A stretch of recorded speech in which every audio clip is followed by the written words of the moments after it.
യോഗേന്ദ്ര സിംഗ് ബോധം കെട്ട് വീണു.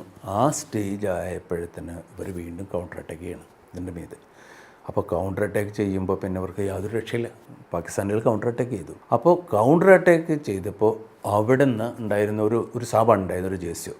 അദ്ദേഹം പറഞ്ഞു, സാബ് അമാരെ ഊപ്പർ ഫയർ കരും. അപ്പോൾ അതിന് നമ്മൾ DFSOS എന്നാണ് പറയുക ആർട്ടിലറിയിൽ. Defensive fire save our soul എന്നാണ് പറയുക. അപ്പോൾ ശത്രുക്കൾ മീതെ നിൽക്കണം, നമ്മൾ താഴേക്ക് എടുക്കണം. അപ്പോൾ അവിടെ ബോംബ് വന്ന് വീണുണ്ടെന്നുണ്ടെന്നുണ്ടെങ്കിൽ ശത്രുക്കൾക്കാണല്ലോ ഇത് കൊള്ളുക. അപ്പോൾ ഇന്നേ വരെ ആരും അങ്ങനെ ഒരു DFSOS ടാസ്ക് എൻഗേജ് ചെയ്തിട്ടില്ല. അപ്പോൾ ആർട്ടിലറി കമാൻഡർ ഇങ്ങനെ സംശയിച്ച് നിൽക്കുമ്പോൾ ഇവൻ, അതായത് യോഗേന്ദ്ര സിംഗ് ഇതൊരിക്കലും പറഞ്ഞിട്ടില്ല. അപ്പോൾ യോഗേന്ദ്ര സിംഗ് പറഞ്ഞു, സാബ് വൈസെ ബി ഹം ലോഗ് മർ രഹാ ഹൈ. ഞങ്ങൾ ഏതായാലും ചെന്നുകൊണ്ടിരിക്കുകയാണ്. അപ്പോൾ പിന്നെ ഇനിയിപ്പോൾ ബോംബ് വന്ന് വീണാലെന്താവുക? കാരണം കുറേ ആൾക്കാർ കൊല്ലപ്പെട്ടിട്ടുണ്ട്.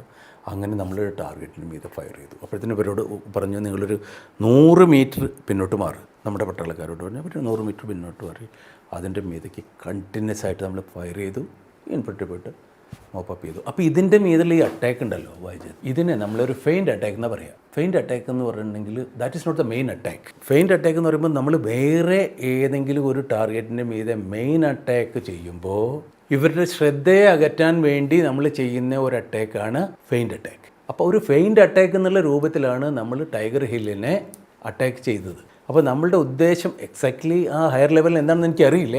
പക്ഷേ എൻ്റെ ഒരു അനുമാനം എന്ന് വെച്ചിട്ടുണ്ടെങ്കിൽ 0.4875 നമ്മളൊരിക്കൽ പിടിച്ചു കഴിഞ്ഞാൽ പിന്നെ പാകിസ്ഥാനികൾക്ക് അവിടെ നിൽക്കാൻ പറ്റില്ല. അപ്പോൾ ഇവർ പോവും, ടൈഗറുകളുടെ മീതുന്നവർക്ക് പോകും. അവരവിടെ ഒറ്റയ്ക്ക് അവിടെ നിന്നിട്ട് കാര്യമില്ല. കാരണം ഒരു മാസമായിട്ട് പാവങ്ങൾ പട്ടിണി എടുക്കുകയാണ്. അപ്പോൾ ഒന്നുമില്ല, അവർ അവിടെ തന്നെ കിടന്ന് പരീക്ഷാവും. കാരണം അവർക്ക് പോകാൻ പറ്റില്ല. അല്ലാന്നുണ്ടെന്നുണ്ടെങ്കിൽ അവർ ഏതെങ്കിലും മാർഗം നോക്കിയിട്ട് ആ ഗ്ലേഷ്യറിൻ്റെ ഉള്ളിൽ കൂടെ ചാടിയിട്ടോ പോയിട്ടോ അവരോട് പുറത്തോട്ട് പോകും. അപ്പോൾ ഇതിൻ്റെ മീതെയും നമ്മൾ ഏകദേശം 104ഓളം 104 102 ഗൺസ് ഇതിൻ്റെ മീതെ എന്ത് ചെയ്തിരുന്നു,